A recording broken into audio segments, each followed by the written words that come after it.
Halo teman-teman semua, selamat datang di presentasi dari kelompok 12 beranggotakan saya Varianti dan rekan saya Farhan Reza Pratama dan Muhammad Gifari Juniansyah. Pada kesempatan kali ini kami akan menjelaskan materi mengenai pengertian dan hukum acara perceraian. Materi pertama yang akan kami jelaskan ialah pengertian perceraian secara umum. Jadi, perceraian adalah peristiwa ketika suami dan istri memutuskan untuk mengakhiri suatu ikatan perkawinan sehingga terjadi putusnya hukum perkawinan. Akibatnya, keduanya sudah tidak lagi berstatus atau berkedudukan sebagai suami dan istri dan tidak lagi menjalani kehidupan bersama dalam rumah tangga. Sedangkan dalam Kamus Besar Bahasa Indonesia, cerai berarti pisah, putus hubungan sebagai suami istri atau lepasnya ikatan perkawinan. Intinya, perceraian adalah putusnya hubungan dan perikatan perkawinan suami dan istri. Selanjutnya yaitu pengaturan perceraian dalam sistem hukum Indonesia. Jadi di Indonesia perceraian itu diatur dalam suatu regulasi hukum yang memang menjadi dasar bagi umat muslim khususnya dalam beracara di pengadilan agama. Yang pertama yaitu ada Undang-Undang Nomor 1 Tahun 1974 tentang perkawinan. Lalu yang kedua ada kompilasi hukum Islam dan yang ketiga ialah Undang-Undang Nomor 50 Tahun 2009 tentang peradilan agama. Nah, ketiga regulasi inilah yang menjadi dasar penyelenggaraan perceraian di Indonesia dan berlaku bagi umat muslim. Lalu, apa itu hukum acara perceraian?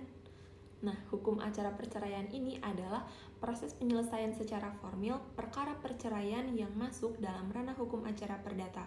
Proses formil ini ditangani oleh pengadilan agama melalui dua mekanisme utama. Yang pertama yaitu cerai gugat dan yang kedua yaitu cerai talak. Kedua jenis ini memiliki prosedur dan tahapan yang berbeda tetapi masih diatur dalam sistem peradilan agama. Dari kedua mekanisme tadi, mari kita lihat perbedaannya. Yang pertama yaitu cerai gugat. Dalam mekanisme cerai gugat yang berkedudukan sebagai penggugat adalah istri, artinya istri yang meminta suami diceraikan. Istri memiliki inisiatif untuk mengajukan gugatan perceraian ke pengadilan agama. Sedangkan dalam cerai talak yang berkedudukan sebagai penggugat adalah suami, artinya suami yang meminta istri diceraikan. Nantinya dalam mekanisme ini, suami wajib mengucapkan kalimat atau ikrar talak di depan pengadilan agama. Selanjutnya, alasan perceraian. Yang pertama, salah satu pihak berbuat zina atau menjadi pemabuk, pemadat, penjudi, dan lain sebagainya yang sulit disembuhkan. Yang kedua, salah satu pihak meninggalkan pihak lain selama 2 tahun berturut-turut tanpa izin dan alasan sah. Ketiga, salah satu pihak mendapat hukuman penjara 5 tahun atau hukuman yang lebih berat setelah perkawinan berlangsung. Keempat, suami melanggar taklid talak. Kelima, salah satu pihak melakukan kekejaman atau penganiayaan berat KDRT yang membahayakan pihak lain. Yang keenam, timbul perselisihan dan pertengkaran terus-menerus dan tidak ada harapan untuk rukun kembali. Yang ketujuh, salah satu pihak mendapat cacat badan atau penyakit yang mengakibatkan tidak dapat menjalankan kewajiban sebagai suami atau istri. Terakhir, peralihan agama atau murtad yang mengakibatkan ketidakrukunan dalam rumah tangga. Itu saya akan melanjutkan ke bagian selanjutnya, yakni berkaitan tentang lembaga yang berwenang dalam menangani perkara perceraian. Berbicara tentang lembaga yang berwenang dalam menangani perkara perceraian itu ada 2 ya. Yang pertama itu pengadilan agama, oke. Yang kedua itu ialah lembaga pengadilan negeri. Kita akan masuk ke pengadilan agama terlebih dahulu. Nah, pengadilan agama dalam menangani perkara perceraian itu menangani perkara perceraian yang dimana pihak-pihak yang bersengketa itu beragama Islam, ya kan? Itu sesuai dengan dasar dari pengadilan agama, asas dasar pengadilan agama ya, yaitu asas personalisasi Islam. Yang dimana asas personalisasi Islam itu menjelaskan bahwa pengadilan agama itu menangani sengketa berkaitan tentang masalah-masalah yang dijelaskan dalam Undang-Undang Nomor 7 Tahun 1989 tentang pengadilan agama dalam pasal 49 ya, yang dimana di pasal 49 itu masalah-masalah tersebut tuh yang dimana pihak-pihak bersengketa itu beragama Islam. Oke. Nah, terus selain Undang-Undang Nomor 7 Tahun 1989 itu ada juga Undang-Undang Nomor diubah lagi ya, dasar dari dari lembaga pengadilan agama jadi Undang-Undang nomor 7 tahun jadi Undang-Undang nomor 3 tahun 2006, dan selanjutnya itu diubah lagi menjadi Undang-Undang nomor 50 tahun 2009. Nah, selanjutnya ya, dasar pengadilan agama untuk menangani perkara perceraian itu juga ada dalam kompilasi hukum Islam, terutama di pasal 115, yang dimana di sini menjelaskan bahwa pengadilan agama itu berwenang secara absolut bagi perkara perceraian yang dimana pihak-pihaknya itu beragama Islam, ya kan, kembali lagi. Nah, terus itu tadi kita berbicara tentang pengadilan agama. Nah, yang selanjutnya ialah pengadilan negeri. Nah, berbicara tentang pengadilan negeri dalam menangani sengketa perceraian itu berbeda dengan pengadilan agama. Kenapa? Karena jikalau pengadilan negeri agama tadi itu pihak-pihak yang bersengketa beragama Islam, sedangkan dalam pengadilan negeri itu yang bersengketa pihak-pihaknya beragama bukan Islam atau non-Muslim. Nah, dalam hal ini pengadilan negeri ini jatuhnya sama dengan seperti hukum acara perdata ya, yang dimana memang keduanya ini kalau kita berbicara pengadilan agama dan pengadilan negeri memang sama-sama menganut hukum acara perdata ya. Tapi ketika kita berbicara tentang pengadilan negeri dalam menangani perkara perceraian, maka perkara perceraian yang ditangani oleh pengadilan negeri ini masuk ke dalam perdata murni, ya kan? Perdata murni, jadi bukan perdata Islam, yang dimana itu diatur dalam pengadilan agama. Nah, dalam pengadilan agama sendiri, yang seperti saya jelaskan tadi, itu menangani perkara yang dimana pihak-pihaknya itu yang bersengketa beragama Islam, beragama non-Muslim. Nah, dalam hal ini itu dasar hukumnya ya terdapat di pasal 39 ayat 2 Undang-Undang nomor 1 tahun 1974, dan diatur lagi di PP nomor 39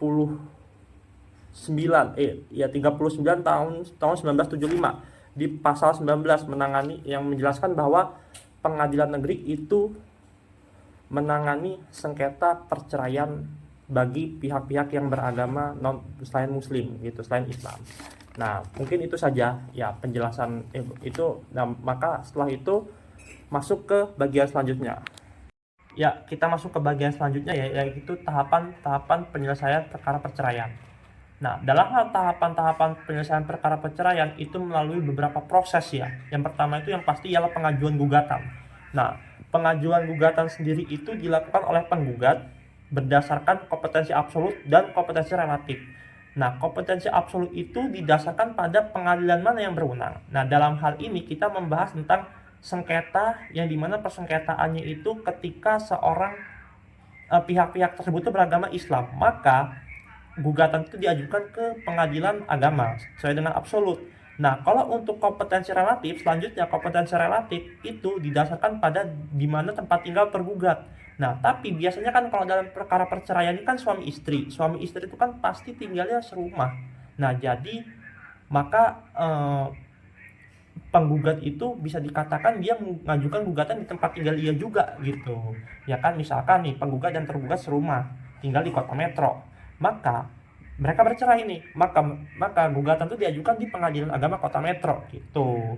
Nah, terus ya untuk selanjutnya ialah dalam tahapan selanjutnya ialah itu memeriksa kelengkapan dokumen. Kelengkapan dokumen itu apa aja? Ada KTP, contohnya kan buku nikah, sampai dengan surat gugatan. Itu kan surat gugatannya dicek tuh, apakah ya sebagai administrasi awal kan, apakah memang surat gugatannya itu sesuai. Misalkan nih dasar hukumnya berdasarkan pihak-pihak bersengketa, apakah benar memang suami istri kan didasarkan oleh buku nikah. Terus apakah fundamentum petendinya atau dasar hukum dan fakta hukumnya itu sesuai gitu loh, ya kan, dilihat secara administrasinya gitu kan, apakah. Nah, terus selanjutnya itu ialah petitumnya tuntutannya itu juga dilihat di dalam surat gugatan tersebut. Nah, itu dalam proses kelengkapan dokumen pada proses administrasi awal ya.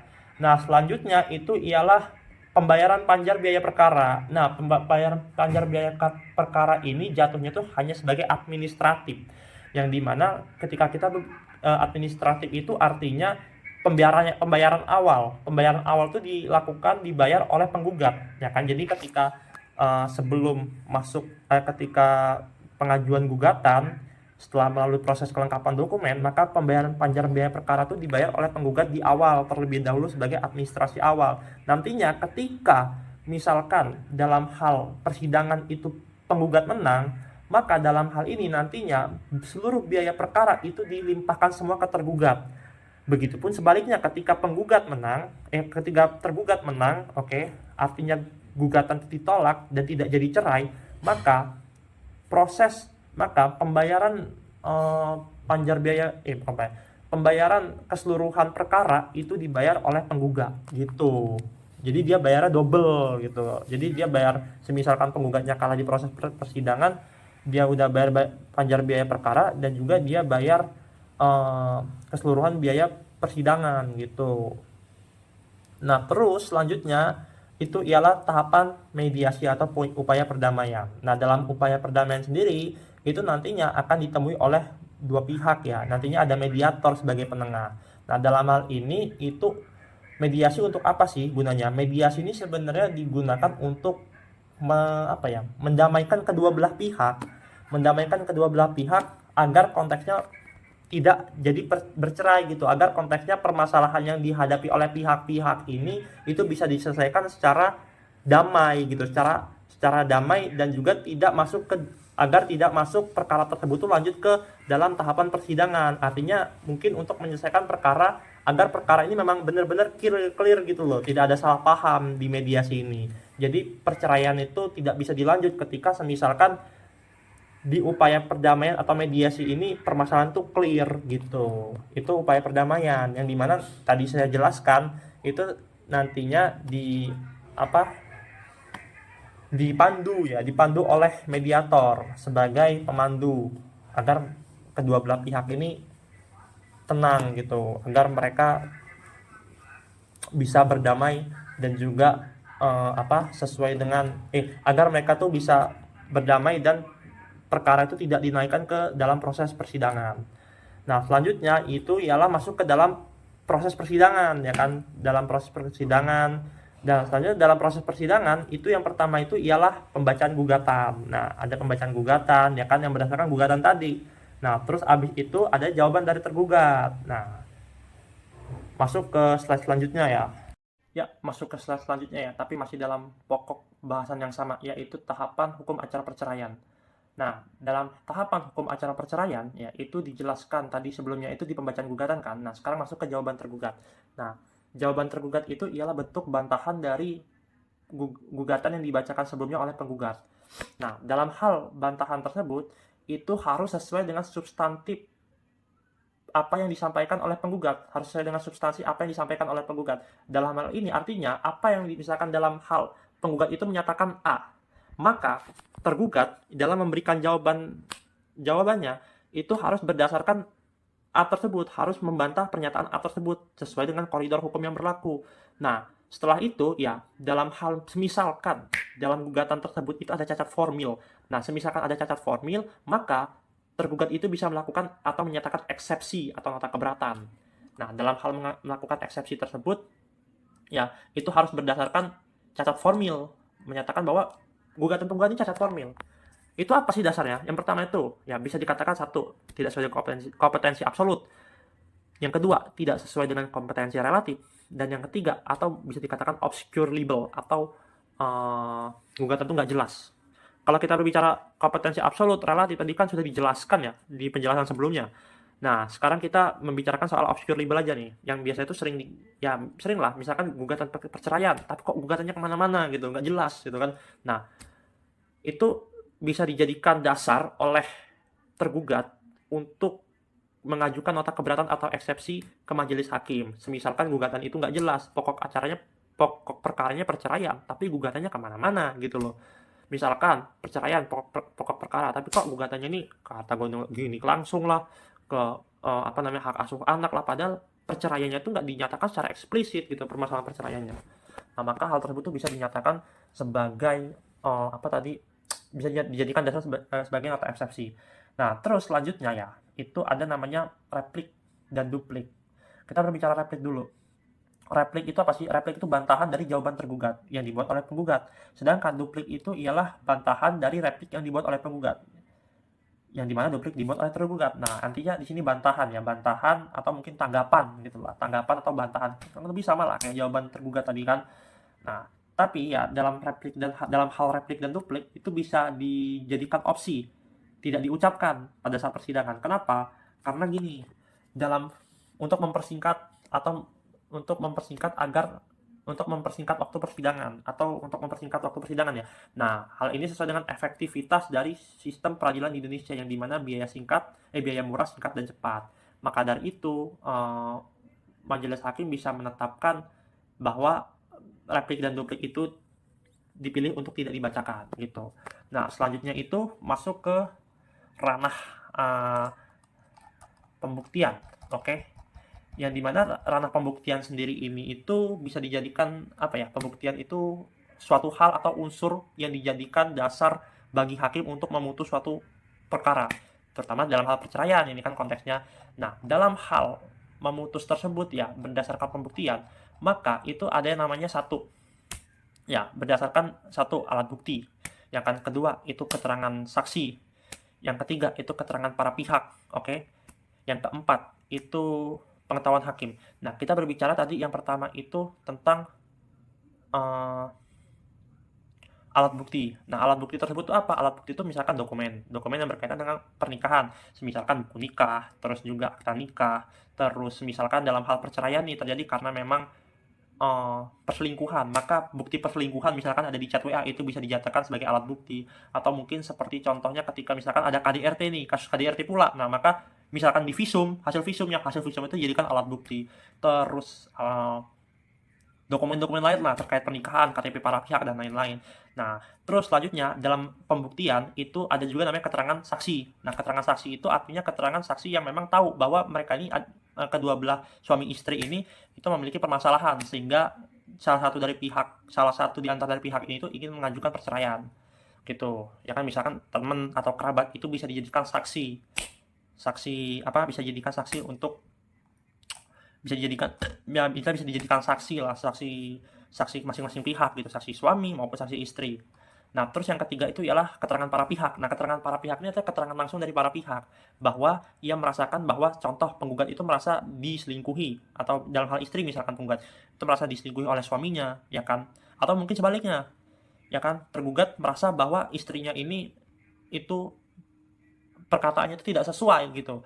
Nah, maka dalam hal ini ya itu keterangan para pihak ini dijadikan objek oleh hakim untuk memutus suatu sengketa perkara perceraian gitu loh, ya kan. Nah, sebenarnya tidak hanya keterangan para pihak saja, tapi semuanya itu yang dimana nanti masuknya ke dalam pengakuan hakim. Nah, pengakuan hakim ini itu atau pengakuan penglihatan hakim ya, itu berdasarkan tadi itu dari semua pembuktian tadi, dari pertama di alat bukti, terus di keterangan saksi, keterangan para pihak ya kan yang menyatakan bahwa membela masing-masing gitu kan, biasanya oleh advokat. Nah, maka hal tersebut itu semuanya itu dijadikan dasar oleh majelis hakim untuk memutus perkara perceraian tersebut. Gitu. Nah, terus setelah masuk ke pembuktian, masuk ke kesimpulan ya kan. Nah, kesimpulan tersebut itu dibuat oleh penggugat dan tergugat sebelum masuknya ke putusan. Oke. Bahwa misalkan penggugat nih menyatakan saya ini sebenarnya penggugat nih memang yang bersangkutan ini tergugat ini melakukan tindakan-tindakan yang menyebabkan tindakan-tindakan yang dijadikan dasar oleh penggugat untuk melakukan gugatan cerai atau gugatan talak gitu. Nah, terus habis itu tergugat juga membuat kesimpulan bahwa yang dinyatakan oleh penggugat itu tidak benar adanya atau mengada-ngada atau hal apapun itu yang dimana bantahan dari penggugat. Nah, terus setelah kita masuk ke pembuktian, masuk kesimpulan, nah terakhir itu di putusan. Nah, putusan tersebut itu ya itu diputuskan oleh hakim setelah melalui beberapa proses tadi gitu kan. Nah, dalam hal putusan tersebut itu diucapkan langsung oleh hakim, dan ketika memutus tersebut putusan itu belum langsung mengikat tapi belum ingkrah. Nah, dalam ingkrahnya itu dalam waktu 14 hari setelah pengumuman putusan atau pemberitahuan kepada masing-masing pihak. Nah, semisalkan dalam hal tersebut nih, tergugat misalkan itu dirugikan oleh putusan dari majelis hakim, maka yang bersangkutan, yakni tergugat, itu bisa langsung untuk melakukan banding atau upaya hukum ya, upaya hukum banding. Nah, upaya hukum banding itu letaknya itu berada di Pengadilan Tinggi Agama, PTA. Oke, di Pengadilan Tinggi Agama yang lingkupnya itu di provinsi. Nah, dalam hal ini itu ia bisa mengajukan banding, ya kan. Nah, ketika mengajukan banding itu dalam waktu 14 hari mengajukan banding, ternyata hasil bandingnya itu keluar, dan pada saat banding itu ternyata banding tidak diterima dan naik ke Mahkamah Agung, maka dalam hal 14 hari antara ketika hasil banding tidak diterima tersebut keluar, ya, dalam terhitung dari situ, maka yang bersangkutan, contohnya tergugat, itu bisa langsung melakukan upaya hukum kasasi, ya kan. Nah, bisa melakukan upaya hukum kasasi yang dikasih batas waktu juga 14 hari. 14 hari setelah setelah putusan tersebut itu diberitahukan atau diumumkan dari dari Pengadilan Tinggi Agama. Nah, setelah semisalkan ya ternyata memang banding tersebut tidak diterima, maka putusan tersebut ingkrah. Nah, ketika putusan tersebut ingkrah, ternyata memang ada bukti-bukti baru yang disampaikan oleh oleh pihak yang dirugikan, dan memang bukti tersebut itu ternyata memang valid, maka majelis hakim pengadilan negeri itu bisa melakukan upaya PK atau peninjauan kembali gitu. Jadi kurang lebihnya dalam hal tahapan perceraian seperti itu. Maka next ke slide selanjutnya.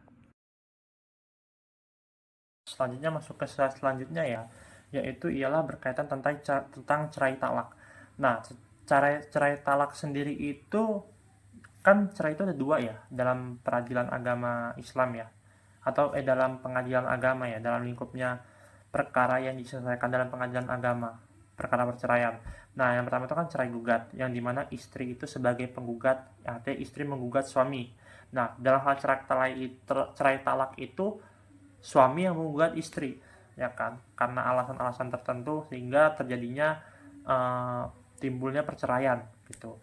Nah, dalam hal cerai talak itu sebenarnya kalau kita berbicara tentang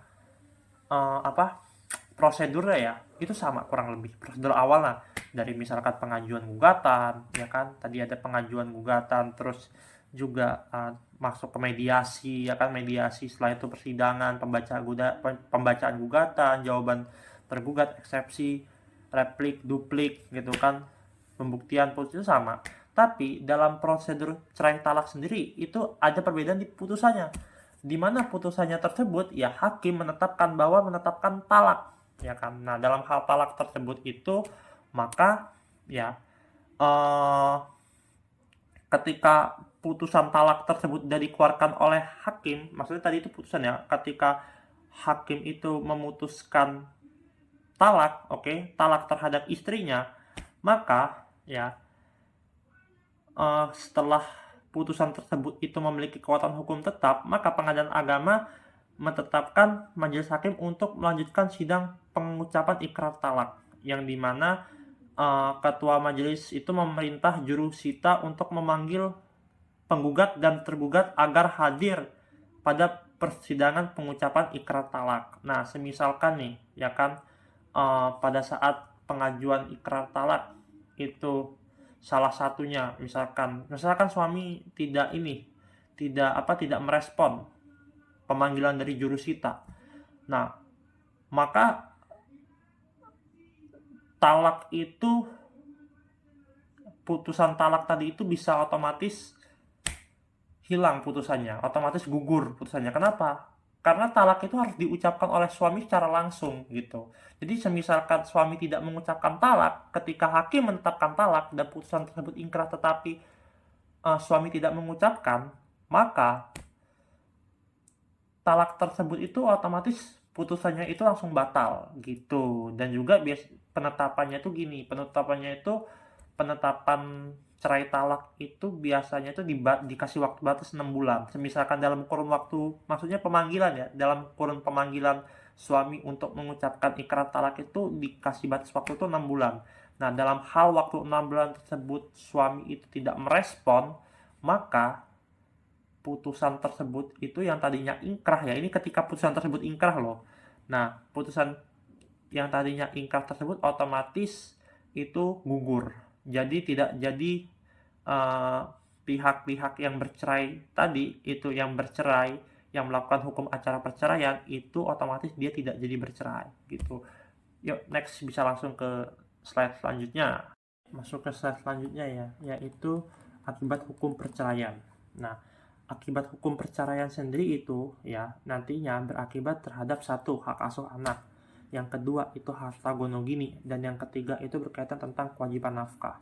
Nah, kita berbicara hak asuh anak terlebih dahulu ya. Nah, terkait dengan hak asuh anak itu merujuk pada Undang-Undang Nomor 1 Tahun 74, terutama di pasal 45 ya kan, berkaitan dengan persoalan perceraian yang mengakibatkan hak asuh anak. Dan dalam rincinya itu lebih diatur lagi dalam pasal 15 Instruksi Presiden Nomor 1 Tahun 1991 tentang kompilasi hukum Islam, yang dimana dalam ketentuan tersebut dijelaskan bahwa hak asuh anak yang dimana anak tersebut itu masih di bawah 12 tahun, maka hak asuh tersebut itu jatuh kepada ibunya. Oke. Nah, mungkin dalam hal beberapa pertimbangan, misalkan memang ibunya terbukti selingkuh, atau mungkin ibunya memang itu memiliki masalah kesehatan yang membuat suaminya itu melakukan gugatan perceraian, maka mungkin berkaitan tentang poin yang ada di KHI ini tuh masih bisa dipertimbangkan oleh hakim lagi gitu ya. Nah, terus selanjutnya itu jika anak sudah dewasa itu ia diberikan kesempatan untuk memilih dia mau ikut ayah atau ibunya gitu ya kan, jadi pilihannya sendiri gitu. Nah, terus terkait dengan biaya pemeliharaan anak atau mungkin terkait dengan nafkah ya, itu tetap menjadi tanggung jawab sang ayah. Nah, itu berdasarkan kompilasi hukum Islam ya. Nah, yang kedua itu akibat hukum terhadap harta bersama. Nah, berkaitan tentang harta bersama sendiri itu dijelaskan dalam beberapa ketentuan contoh di kompilasi hukum Islam ya. Terutama di sini ada di pasal 85 KHI yang menyatakan bahwa adanya harta bersama dalam perkawinan itu tidak menutup kemungkinan adanya harta milik masing-masing suami atau istri. Nah, berarti dalam hal ini itu ada harta yang dimana harta tersebut itu dibeli sebelum mereka menikah. Jadi harta milik suami masing-masing, milik suami dan milik istri. Nah, maka harta tersebut harus dibagi sesuai dengan kepemilikannya sebelum menikah tadi gitu loh, berdasarkan pasal 85 kompilasi hukum Islam. Dan selanjutnya di pasal 86 kompilasi hukum Islam itu ada 2 poin di sini. Yang pertama, pada dasarnya tidak ada percampuran antara harta suami dan harta istri karena perkawinan. Yang kedua, harta istri tetap menjadi hak istri dan dikuasai penuh olehnya. Demikian juga harta suami tetap menjadi hak suami dan dikuasai penuh olehnya. Yang artinya di sini tuh kembali lagi ya harta masing-masing, ya kan, harta masing-masing itu dikuasai penuh olehnya. Contohnya semisalkan sebelum menikah suami istri tersebut itu mereka memiliki rumah, mobil, ya kan, beberapa aset. Nah, ternyata pada saat menikah mereka membawa aset tersebut, ya kan. Nah, ketika mereka bercerai maka aset-aset tadi itu balik ke pemiliknya masing-masing. Misalkan mobil ini milik istri, ya kan, mobilnya ada 2 nih, ya kan. Misalkan si istri punya mobil BMW, suami mobilnya apa, Range Rover gitu kan. Nah, maka si suami mobil, ketika mereka bercerai, mobil BMW tersebut itu ketika mereka menikah nih, mobil BMW tersebut itu secara tidak langsung jadi milik suaminya dong. Sama halnya dengan mobil Range Rover yang milik suaminya ini, otomatis itu jadi milik istrinya mobil Range Rover ini. Tapi ketika mereka bercerai ya, maka harta tersebut itu masing-masing kembali ke pemiliknya. Jadi kurang lebih seperti itu kan. Nah, terus setelah itu di pasal 88 kompilasi hukum Islam juga menyatakan bahwa apabila terjadi perselisihan antara suami istri tentang harta bersama, maka penyelesaian perselisihan itu diajukan kepada pengadilan agama. Nah, ini tadi berkaitan tentang lagi-lagi kompetensi absolut, yang dimana menangani perkara berkaitan tentang asas personalisasi Islam yang dimana ditentukan dalam pasal 49 Undang-Undang Pengadilan Agama. Nah, jadi kurang lebih seperti itu. Siap, terima kasih. Saya serahkan ke rekan saya selanjutnya, yaitu Muhammad Gifari Juniansyah. Selanjutnya, kesimpulan. Hukum acara perceraian adalah proses kompleks yang diatur secara ketat dalam sistem peradilan agama Indonesia. melalui tahapan-tahapan yang terstruktur, mulai dari pendaftaran hingga putusan hakim. Sistem ini dirancang untuk melindungi hak-hak kedua belah pihak dan memastikan penyelesaian perkara secara adil dan profesional. Pemahaman mendalam tentang prosedur ini penting bagi mahasiswa hukum dan praktisi hukum keluarga. Sekian dari kelompok kami. Wassalamualaikum warahmatullahi wabarakatuh.